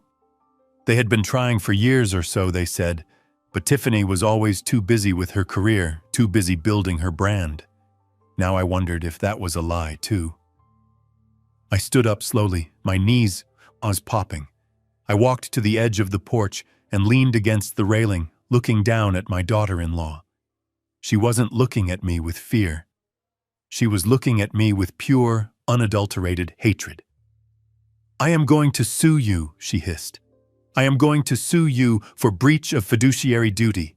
I am going to sue you for tortious interference. I will take this farm. I will take your truck. I will leave you rotting in a state-run nursing home." I laughed. It was a dry, raspy sound that seemed to startle the birds in the oak trees. "With what money, Tiffany?" I asked. "You can't even pay for the gas to get back to town. Your corporate cards are dead. Your personal accounts are linked to the guarantee. You are broke." She opened her mouth to scream again, but I cut her off. "Come inside," I said, turning my back on them. "We have business to discuss. And leave the attitude on the porch." I walked into the house without waiting to see if they followed. I knew they would. They had nowhere else to go. I went into the living room and sat in my leather armchair. On the coffee table in front of me sat a single manila folder. It was thick. It was labeled Nexus Tech. I heard the screen door slam. Preston and Tiffany walked into the living room. The air conditioning was humming, but the room felt suffocating. They stood there awkward and small in the house where Preston grew up. "Sit down," I commanded. They sat on the sofa opposite me. Preston slumped forward, elbows on his knees, head in his hands. Tiffany sat rigid, her back straight, her eyes darting around the room as if looking for a weapon. I reached forward and picked up the folder. I weighed it in my hand for a moment. So I began looking at Preston. "You told me the investors were worried about my age. You told me the company needed to pivot to technology. You told me $5,000 a month was a generous offer." Preston didn't look up. It was just business, Dad. We needed to modernize. Modernize, I repeated. Is that what you call it? I opened the folder and pulled out a stack of papers. I tossed them onto the table.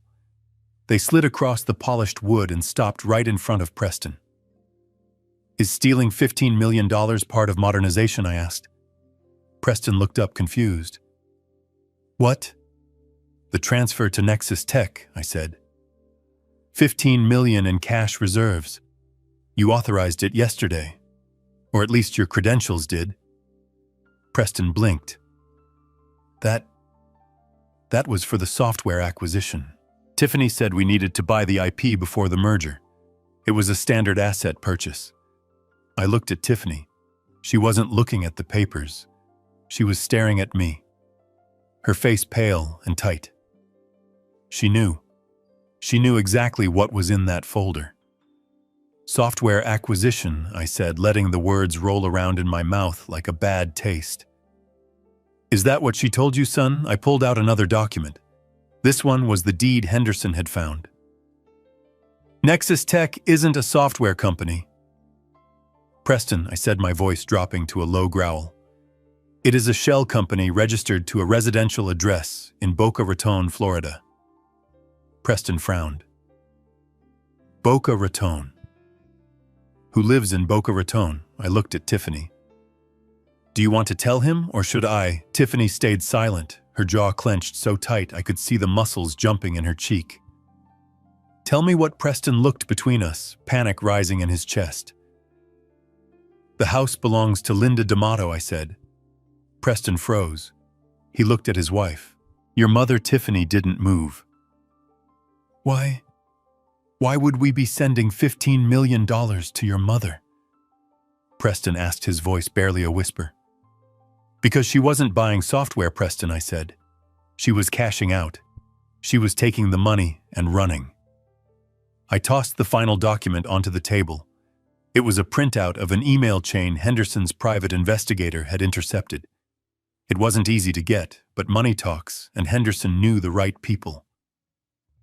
"Read the email." "Preston," I said. Preston reached out with a trembling hand and picked up the paper. He began to read. I watched his eyes move back and forth. I watched the color drain from his face until he looked like a ghost.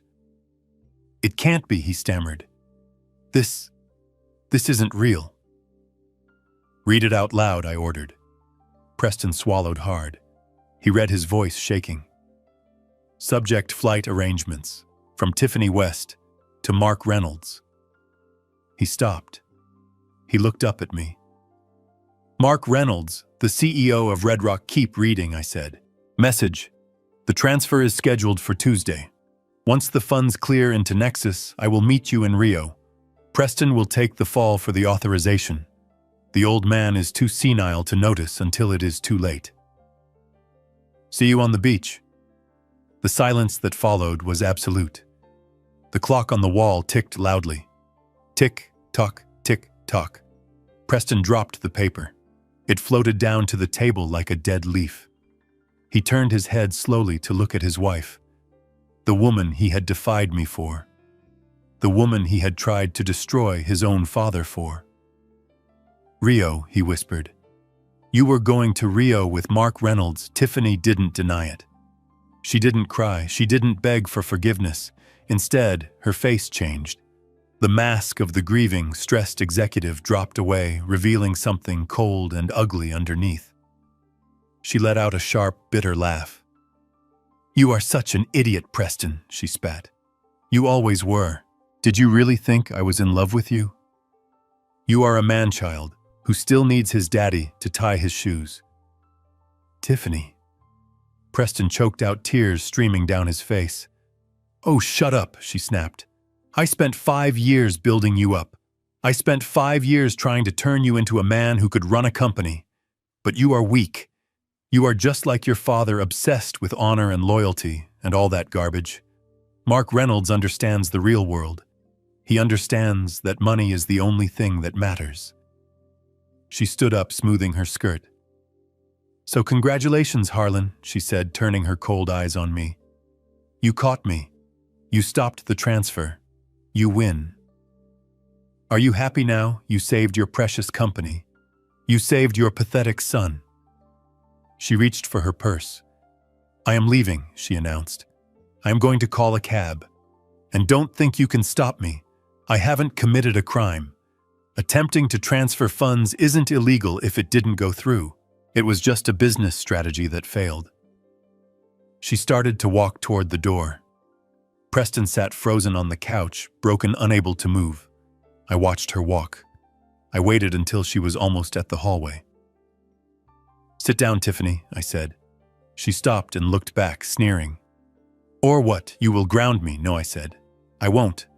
But the 2 FBI agents sitting in my kitchen might have a problem with you leaving. Her smirk vanished. What she whispered. I raised my voice slightly. You can come out now, gentlemen. The kitchen door swung open. 2 men in dark suits stepped out. They were real federal agents. Henderson had called them the moment we found the email about the wire fraud conspiracy. Attempting to steal $15 million is absolutely a crime, especially when you use interstate wire systems to do it. It is called wire fraud, and conspiring to frame a CEO for it. That is just the cherry on top. Tiffany looked at the agents. She looked at the badges on their belts. For the first time since I had known her, she looked truly terrified. Her knees gave way, and she slumped against the doorframe. Preston looked up from the couch. He looked at the agents, then at his wife, then at me. Dad, he said, his voice broken. You called the FBI. I looked at my son. He was devastated. His life was in ruins. His marriage was a lie. His career was over. But he was free.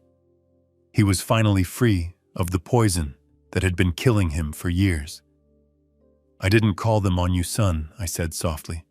I called them for her. One of the agents walked over to Tiffany and pulled a pair of handcuffs from his belt. Ms. West, you have the right to remain silent, he recited. I watched as they clicked the cuffs onto her wrists. She didn't fight. She was in shock. She stared at me as they led her out the front door, her eyes wide with disbelief.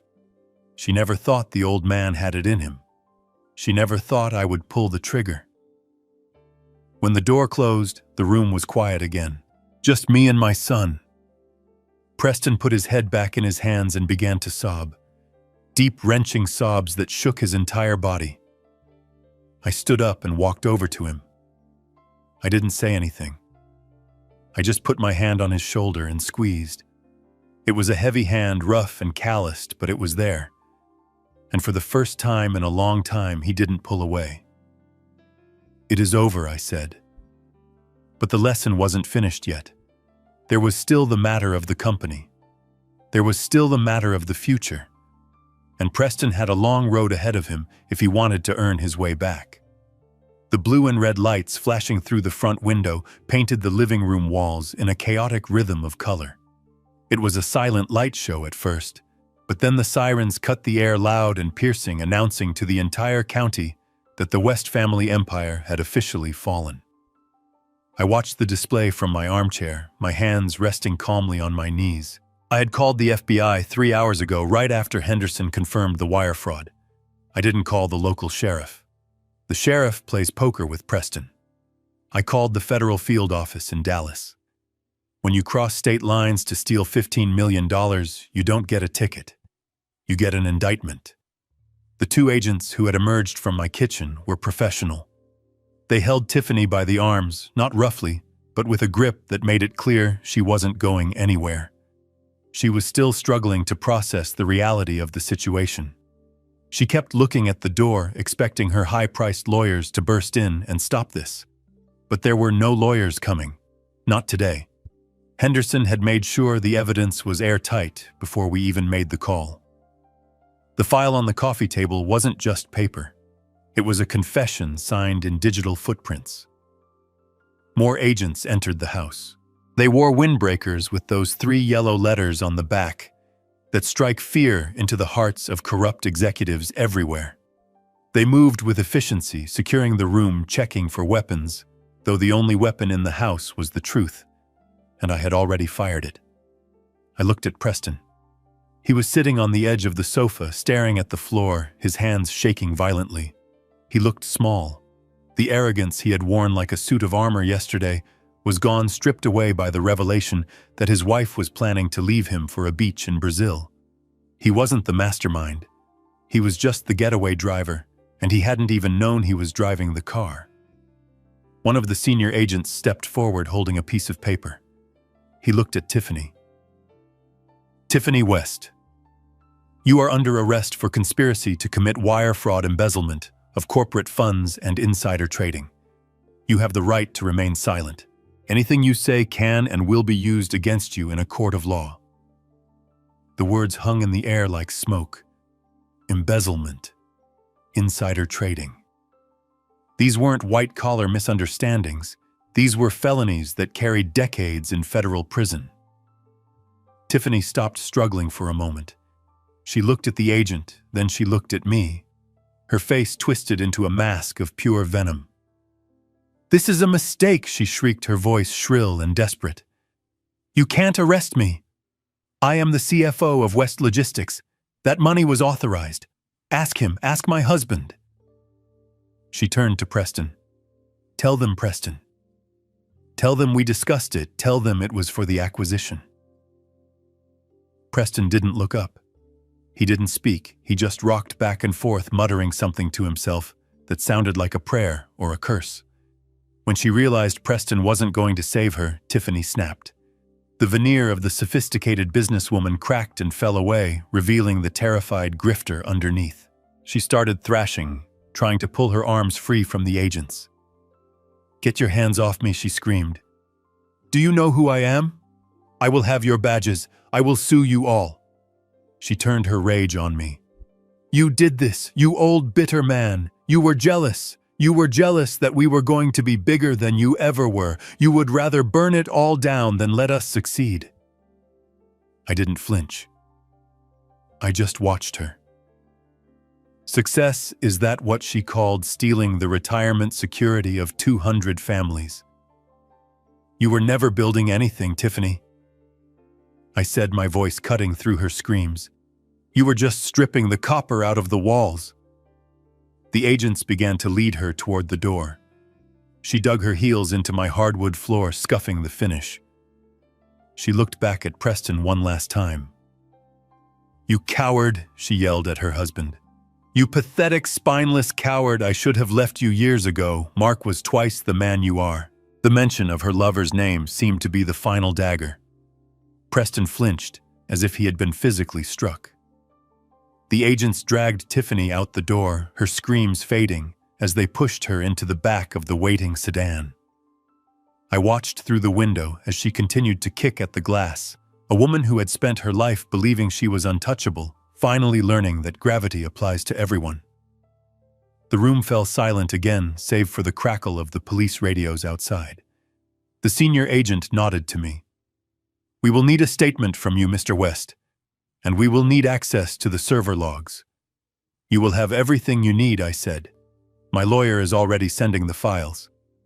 The agent looked at Preston. "We are going to need to speak with your son as well.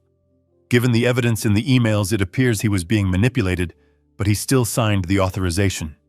He is a person of interest." "I understand," I said. The agent tipped his head and stepped outside to give us a moment. He knew this was the end of the line for my son, and he had the decency to let a father say goodbye. I stood up and walked over to where Preston was sitting. He looked like a ruin. His expensive shirt was stained with sweat. His face was gray. He looked up at me, his eyes swimming with tears. He slid off the sofa and fell to his knees. It wasn't a theatrical gesture. His legs just gave out.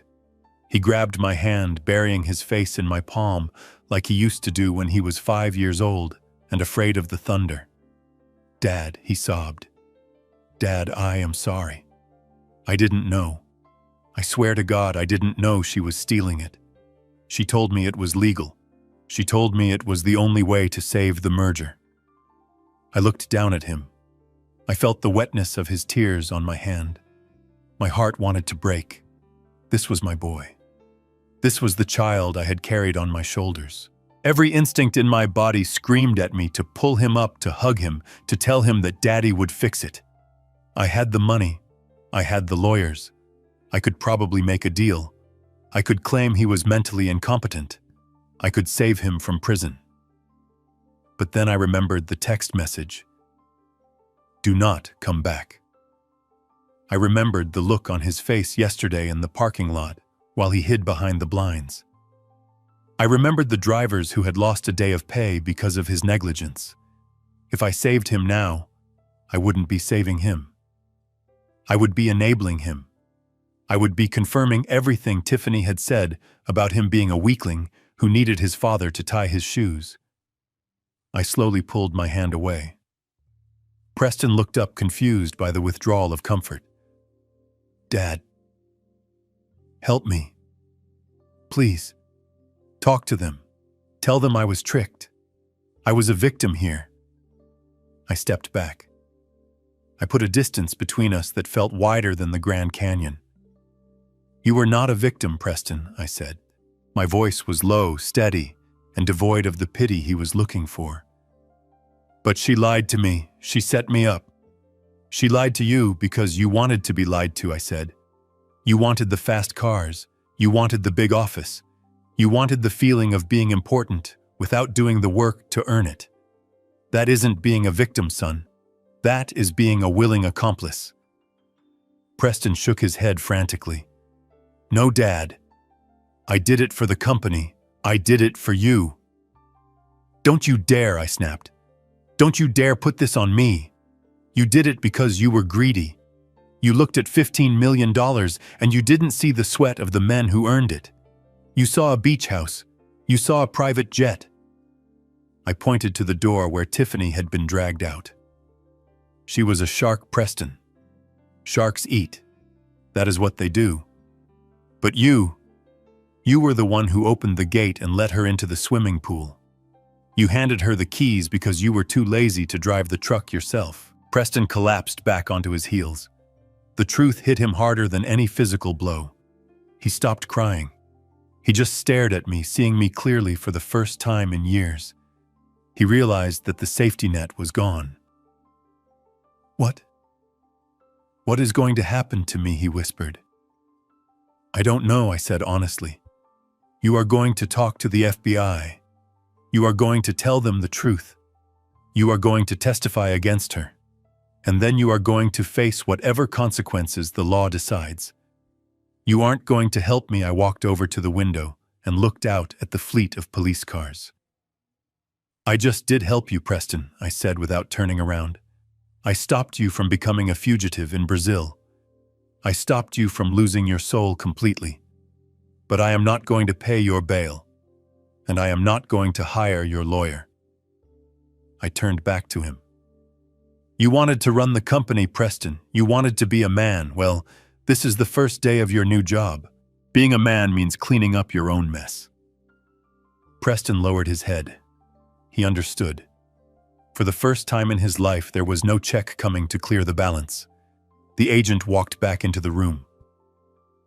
"Mr. West, we need to take him in for questioning now." I nodded. "Take him." Preston stood up shakily. He held his hands out for the cuffs. He didn't look at me as they walked him out. He looked straight ahead, walking into a future that was terrifying and uncertain, but finally, rightfully, his own. I stood alone in the empty house. The sirens faded as the convoy drove away. The silence returned heavy and absolute. I looked at the coffee table where the files lay scattered. I looked at the empty spot on the wall where a family photo used to hang. It was done. The cancer was cut out, but the patient was still bleeding. I walked to the kitchen and picked up my phone. It was time to make the call that mattered. It was time to call Mike. It was time to tell the ghost fleet to wake up. The king was dead. Long live the king. And this time the king was going to make sure the kingdom was built on rock, not sand. It took 3 days for the dust to settle after the flashing lights faded from my driveway. 3 days of lawyers' depositions and federal agents combing through terabytes of data. Tiffany was denied bail, labeled a flight risk due to her one-way ticket to Rio. Preston, however, was released. He had turned state's witness, handing over every password, every email, and every conversation he had recorded. He wasn't innocent, but he was useful, and in the eyes of the law, that was enough to keep him out of a cell for now. He came back to the house on a Tuesday morning. He didn't drive the Tesla. The bank had repossessed it yesterday, along with the furniture in his oversized house. He arrived in a taxi. He stood on the porch wearing jeans and a plain t-shirt, carrying a single duffel bag. He looked 10 years older than he had last week. The arrogance was gone, scrubbed away by the reality of losing everything. I met him at the door. I didn't invite him in for coffee. I walked past him down the steps and headed toward the barn. He followed me silently, like a ghost haunting his own life. We stopped in front of the old garage where I kept the spare equipment. I reached into my pocket and pulled out a set of keys. They weren't electronic fobs. They were jagged metal keys on a simple wire ring. I tossed them to him. He caught them with both hands, looking at them confusedly. Unit 401, I said. It is a 2010 Freightliner. It has 300,000 miles on it, no air conditioning in the sleeper, and the clutch is stiff. It is sitting in the back lot. Preston looked at the keys, then at me. Dad, I don't understand. I reached into the barn and pulled out a bundle wrapped in plastic. I threw it at his chest. He fumbled but caught it. It was a neon yellow safety vest and a gray work shirt with the name trainee stitched over the pocket. You said you wanted to run this company, Preston, I said, leaning against the barn door. You said you wanted to be the boss. Well, the boss needs to know how the wheels turn. You can't steer a ship if you have never touched the rudder. Preston stared at the shirt. You want me to drive? I want you to learn, I corrected him. I spoke to the fleet manager. You start tomorrow at 5 a.m. You are going to run the short-haul route from Lubbock to Amarillo. You are going to load your own freight. You are going to check your own tires. And you are going to get paid $15 an hour, just like every other rookie who walks through that gate. $15, Preston whispered. Dad, I can't live on that. Then you better learn how to budget, I said. You wanted a handout, Preston. You wanted the title without the work. That is what got you into this mess. Now I am giving you something better than money. I am giving you a chance to earn your dignity back. I watched him struggle. I saw the flash of the old entitlement trying to rise up, trying to argue that this was beneath him. But then he remembered the handcuffs. He remembered Tiffany laughing at him. He realized that this stiff clutch and low wage was the only lifeline he had left. He gripped the keys tighter.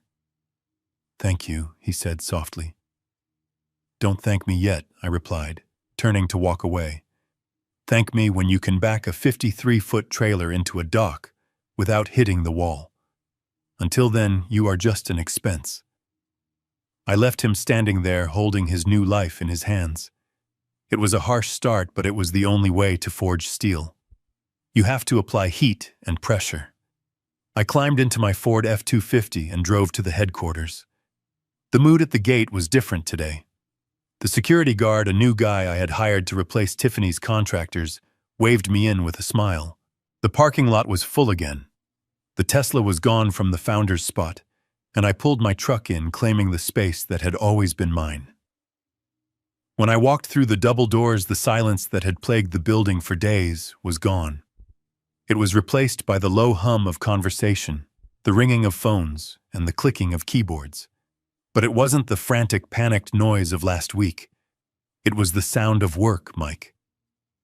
The bull was waiting for me in the lobby. He was wearing his grease-stained cap, holding a clipboard. He didn't say a word. He just extended a hand the size of a catcher's mitt. I shook it. "Good to see you." "Harlan," Mike grunted. "Good to be back, Mike," I said. "What is the status? Fleet is ready," he said. "Drivers are standing by in 40 states. They have been parked for 3 days. They are getting restless. They want to know if the checks are going to clear." I walked past him toward the main operations floor. The staff stopped what they were doing as I entered. These were the survivors. The ones who hadn't walked out. The ones who had stayed loyal to the brand, not the executive suite. They watched me with a mix of awe and relief. I walked straight to the main control console, the same place where Tiffany had screamed in frustration just days ago. The screens were still black, showing the error message, "System locked. Asset owner authorization required." I sat down in the chair. It felt comfortable. It felt right. I typed in my credentials. Not the admin backdoor this time, but the primary command code. Authorization HWest001. Password. The screen flickered. The red error box vanished. A progress bar appeared. Reestablishing satellite uplink. 10%, 40%, 80%. I looked up at the massive wall of monitors. Connection established. One by one, the lights began to pop on. Green dots appeared on the map of the United States. New York, Los Angeles, Chicago, Miami. The ghost fleet was becoming visible again. The telemetry data started to flow.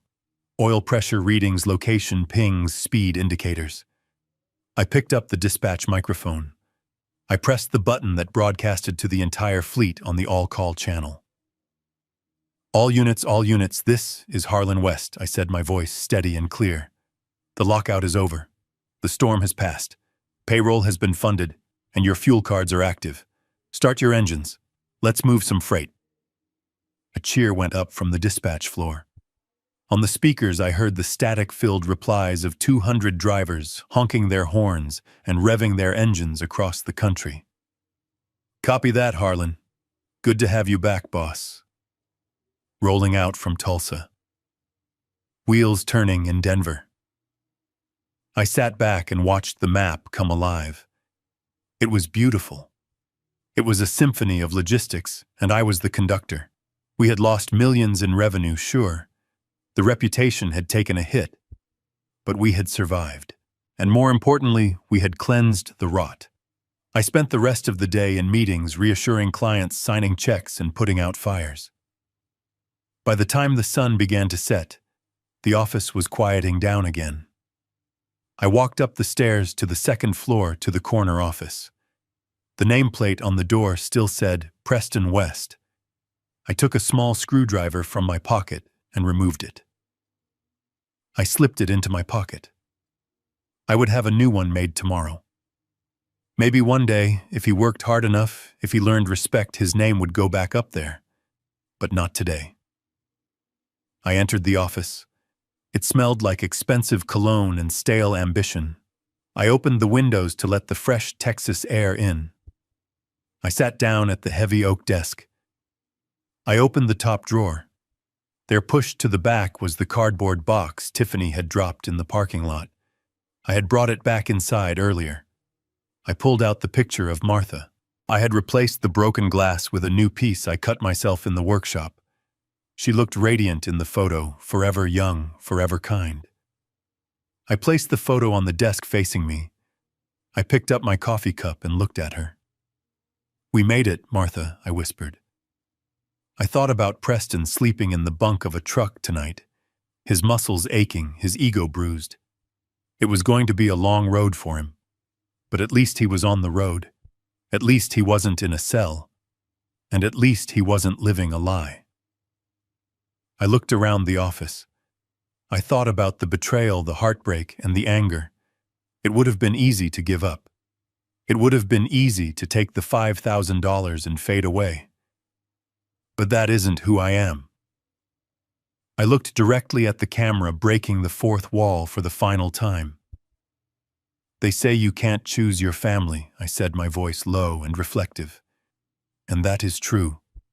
You are born into blood. But loyalty, respect, those are choices. And sometimes you have to be willing to burn the family tree to save the roots. I took a sip of coffee. My son thought I was obsolete. He thought I was just an old man in the way of his future. He forgot that the old man built the road he was driving on. I leaned forward. If you are listening to this and you feel like someone is taking advantage of you because you are kind or because you are family, remember this. You are the guarantor of your own life. You hold the keys. Don't be afraid to shut down the engine if the driver is heading off a cliff. I smiled a genuine, tired smile. My name is Harlan West. I am a truck driver. I am a father. And I am still here. I placed the cup down. If you enjoyed this story of justice and redemption, please hit that like button and subscribe to the channel. It helps more than you know. And tell me in the comments, have you ever had to use tough love to save someone you cared about? I read every single one. I reached out and clicked off the desk lamp.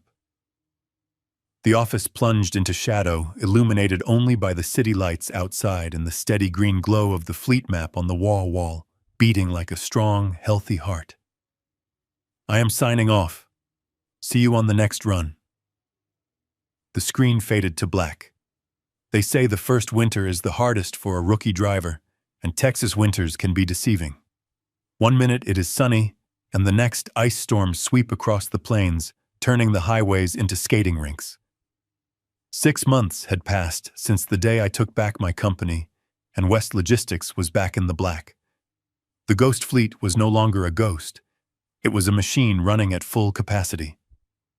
But I wasn't watching the profit margins today. I was watching a single GPS dot moving slowly along Interstate 40, heading toward Amarillo, with a load of wind turbine blades. The truck was Unit 401. The driver was Preston West. I sat in my office sipping hot coffee, looking at the rain lashing against the window. Preston had not quit. I expected him to last a week. I expected him to throw the keys in the dirt and beg for a desk job. But he surprised me. He surprised everyone. He had lost 30 pounds. His hands, once soft and manicured, were now stained with grease and calloused from tightening chains. He lived in the sleeper cab 5 days a week. He ate at truck stops. He showered with a timer. He was learning the value of $1 by earning it 15 at a time. My phone rang. It was Henderson. Harlan Henderson said, his voice sounding satisfied. The verdict is in. I turned away from the window. And guilty on all counts, Henderson said. Wire fraud, conspiracy, insider trading. The judge didn't buy her tears. She got 12 years, Harlan. Minimum security, but still. 12 years. She will be 52 when she gets out. I felt a heavy weight lift off my chest. 12 years. It was a tragedy in a way. A waste of intelligence and drive. But it was justice. Does Preston know? I asked. I just called him, Henderson said. He didn't say much. He just asked if he could send her some money for the commissary. And what did you tell him? I told him that was up to him. But considering he is making trainee wages, he might want to save it for new tires. I chuckled. Good work, Saul. Send the bill to the company. I hung up. I looked back at the GPS screen. Unit 401 had stopped at a rest area just outside of Childress. I grabbed my jacket and my keys. I felt the need to see him. Not as a boss checking on an employee, but as a father checking on his son. I drove my pickup truck north, fighting the wind and the rain. It took me 2 hours to reach the rest stop. I found his truck parked in the back row, away from the owner-operators with their chrome rigs. His Freightliner was dirty, caked in road grime. I parked next to it and climbed up the steps. I knocked on the door. The curtain parted and Preston looked out. He looked tired. There were dark circles under his eyes, and he had grown a beard that was more gray than black. When he saw me, he didn't panic like he used to. He just nodded and unlocked the door. "Hey, Dad," he said, his voice rough from lack of use. I climbed into the passenger seat. The cab smelled like diesel stale coffee and Pine Sol. It was clean, though. Much cleaner than his office ever was. "I heard about Tiffany," I said. Preston nodded. He picked up a thermos and poured himself a cup of lukewarm water. 12 years, he whispered. She thought she was going to own the world. Now she is going to be running a laundry press for 12 cents an hour. "Do you miss her?" I asked. Preston looked out the windshield at the rain. "I miss who I thought she was. But that person never existed, did she? She was just a reflection of what I wanted to be. Rich, powerful, fast." He took a sip of water. "You know, Dad, yesterday I blew a tire outside of Lubbock. It was raining harder than this. I was on the side of the road, in the mud, trying to jack up the trailer. My knuckles were bleeding. Cars were flying past me at 80 miles an hour, splashing dirty water in my face." He paused, and I asked. "And for the first time in my life, I didn't feel useless," he said. I changed the tire. I got back in the truck, and I delivered the load on time. Nobody helped me. Nobody did it for me. I did it. He looked at me and his eyes were clear. "I slept better last night than I ever slept in that $5 million house, Dad." I reached out and put a hand on his shoulder. It felt solid. "You are doing good work, son," I said. "Mike tells me your logs are perfect. Your fuel efficiency is up in the top 10%. "I am trying," Preston said. I reached into my jacket pocket and pulled out an envelope. It wasn't a check. It wasn't a promotion. It was a deed. "What is this?" Preston asked. "It is the deed to that small house on Elm Street," I said. "The one the company uses for visiting drivers. It is small, 2 bedrooms, needs a new roof, but it is empty." Preston looked at the envelope, then at me. "You can move in this weekend," I said. "No rent, but you pay the utilities, and you fix the roof yourself." Preston took the envelope. His hands were shaking slightly, but not from fear, from gratitude. "Thank you, Dad," he said. "Don't be late for your delivery," I said, opening the door. "Wind turbines don't install themselves." I climbed down from the truck and watched him pull away.